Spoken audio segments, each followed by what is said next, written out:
Now this one is the demo to you how to use the SQL Payroll. So after you have installed, you see on this SQL Payroll, and then from here you can select your company. Okay, that means you want to do which company payroll, and then you log in. By default, the password is admin. So you key in admin, then you click log on. So once you click log on, then they will come out on this screen. Okay, so for this, at first you can maintain all your branch or your department over here. So let's say you got your own department, then you can key in from here. Let's say this one is admin department. So you can click admin. So admin department. Okay, and then you click save. Same goes to if you want to maintain all the project and then all the job over here, you can maintain here as well. Okay, second thing, if you want to maintain is your payroll maintenance. If you want to maintain your wages, let's say this staff, okay, they got the contribution on EPF, SOSO, PCB or not. If don't have, you just untake, you create another group, you untake. This one is for your maintain wages, and also your contribution you can set over here. Okay, that means this group of the employee, okay, what is their EPF rate, what is their employer EPF rate, and then how many working days per month, how many working hours per day. You can set over here. If different employees got their different contribution, you can create a new group, and then you create your own contribution code here as well.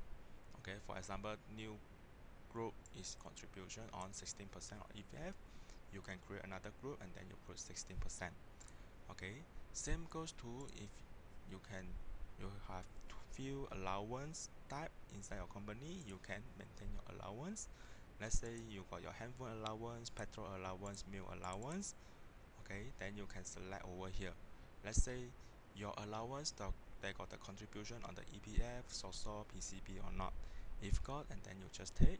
Okay, if let's say you got new allowance, and then you click new, create your own code, create your own description, and then you click save, because later on inside allowance you can select it. Okay, same goes to your overtime and also your claim as well. Let's say you got few types of claim. Let's say your door claim, your parking fees claim, and then you can select over here, and then you also can select or you can create the payment method. This payment method is your company payment the salary to your staff. Let's say you got few bank account to do the salary, so you can select or you can create few payment method, which are the bank.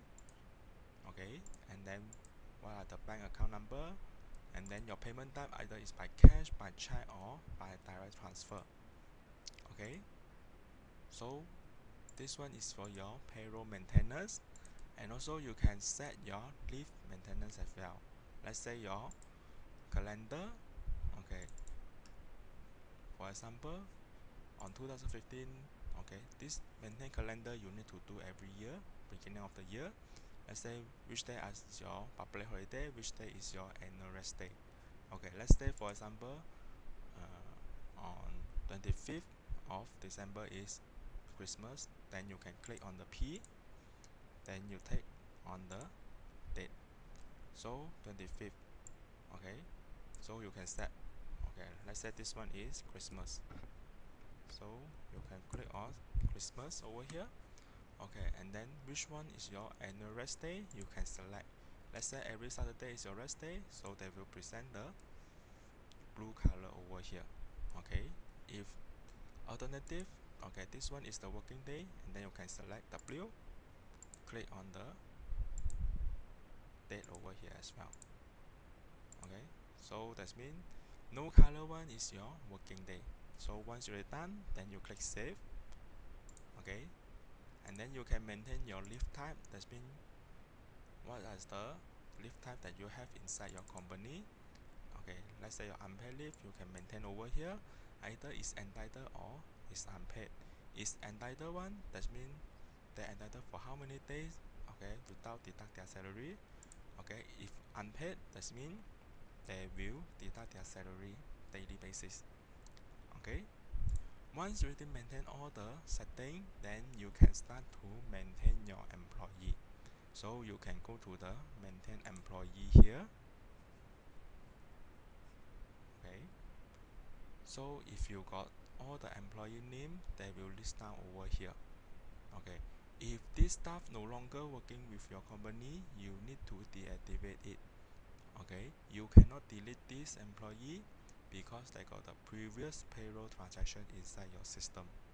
Okay, if you want to create, you create new for new staff. Okay, for example, okay, this one you can create your own employee code. Okay, what is their job title and then their name. This name must be per IC, and then this one is their personal details. This one is the grouping that you have maintained inside your human resource just now. Okay, you can set this staff belongs to which department and then which category, which using which type of the calendar, and also using which type of the leave group. Okay, and then this one is your family, and then this one is your family details. This one is their payroll info. That means that point to which wages group, and then what is their monthly salary, what is their contribution group, what is their frequency. Okay, they are using which bank to do the salary, and then this one is their bank account. This one is the employee's bank account, and then their EPF number, social number, tax number over here. So this one you have to select what is their marital status because this will affect their tax category. So all the PCP tax table already put inside this system. Okay, so we will update accordingly or if there's any changes from LHDN there.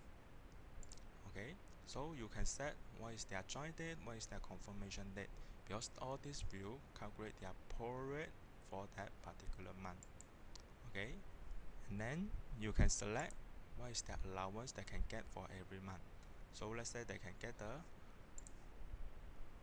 handphone allowance, meal allowance, all those things, and then what is their fixed rate, you can select over here, and then what is their deduction, and then you can select the note. Okay, you can upload their photo as well. Okay, and then what is the history, that means every time you select edit and then you do the editing, they will list down over here like an audit trail for you. Okay, what is their child details, and then here you can do some attachment. Let's say you want to attach their resume, you want to attach the other document. Okay, salary payslip, you can upload over here as well. Once already done, then you can click save. If you got few employees you need to maintain, then you create new, and then you do the same step like just now.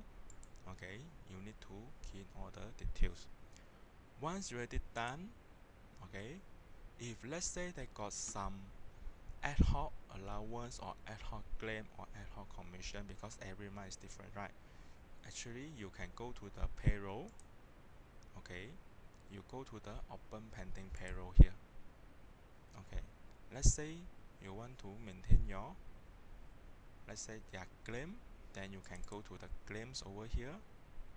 Okay, then you can key in their transaction date. Okay, so let's say my transaction date is 26th of December. Okay, for which employee. Okay, what is their amount from here? Let's say this month they can get 300, then you can set over here. Okay, so once you're done, you click save. Okay, if you get this message, that means you already generate the payroll December 2015. Okay, because you are posting on the December, right? So you have to delete the payroll first. Let's say on December, you need to delete, and then you key in your password. Okay, so that means every time you want to add in the new payslip, you need to make sure you haven't generated any payslip for this month. Okay, so once you're done, then you click save on it. Okay, same goes to the other. Let's say your overtime, you can select your overtime over here. So let's say you want to create, okay, they do the overtime on 25th. Okay, Christmas Day they do the job. Okay, for which staff? Let's say for this, and then they are working on public holiday.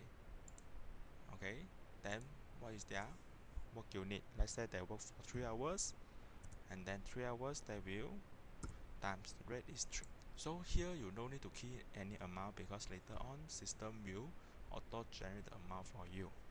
Okay, so once you're done, then you click save on it. Okay, so same goes to the other. Let's say your commission, you can key it over here as well. Once you're done on this, so every month you can come to here, new payroll. You can generate your payslip every month over here. Let's say you want to generate on 2015 December, you can select over here and then you click process. Okay, so once you click process, all these employee already generate their payslip, and then you can double click. Okay, so this one is their details for this staff. Okay, what is their allowance, what is their overtime, what is their commission, and so on. So if let's say you want to do the editing on the overtime or the allowance, you can click on the title, then you can plus or edit it accordingly, then you can click save. Let's say this one is 280. So once I click save, okay, they will adjust the net pay accordingly for this stuff. Same goes to the other stuff. You can set over here as well. Once it is set, then you can print your pay slip over here. You either can print out over here, or you can print out from here. Okay, let's say you print out from here, you can select you want to print out which month and then which employee. Let's say this employee, and then you can click apply. Okay, so depends on you. You want to generate here, you want to generate just now from there. Print passive, they will go to this page as well. Then you go to the preview. Then here you can select view report format. Okay, let's say you want to view on this report format. Okay, so this one is your payslip, and then you can print out and then you can give to your employees. Okay, so if you want to print out the summary and then you want to key into your accounting system, okay, then you can select what is the total wages summary, what is the total overtime summary over here. If you want to view all the summary, you select all and then you click apply. Once you click apply, you can click preview to view all the summary report. Then all this amount you can put into your accounting system. Okay, so once you already print out your summary, here you can print out your EPF, SOSO, and the PCB report as well. Okay, then you can click apply, you can preview. Okay, from here you can print out your PCB, this one is for your EPF listing to them. Okay, so system will automatically help you to key in all the details and all the particulars over here. Okay, so all these employer's name and the company address, they will capture from here. You go to file, company profile here, and then you need to key in all the EPF details, your tax details, and also your social details, because after you have maintained all over here, then they will preview inside this report. They will show over here. Same goes to your social and also your PCB form over here. Okay, so you can preview and then you can print out your report. Okay, so all this will be automatic. Okay, if let's say the staff they wish to take a leave, okay, you can go to the leave application over here. Okay, so let's say they want to apply the new leave, you click on the new leave application, select your staff and then your year, and then you click apply. Okay, so if this staff they want to apply for the annual leave, you click on the annual leave, then you select the date. Okay, so you can key in their description over here. System will tell you they're entitled for how many days and then what is the balance. Okay, once already done, then you can click save. Okay, so if you take if this staff take the unpaid leave, they will automatically deduct in that particular month as well. Okay, so once already done, then you click save on it. Yeah. So that's all for the SQL payroll. Okay, thank you.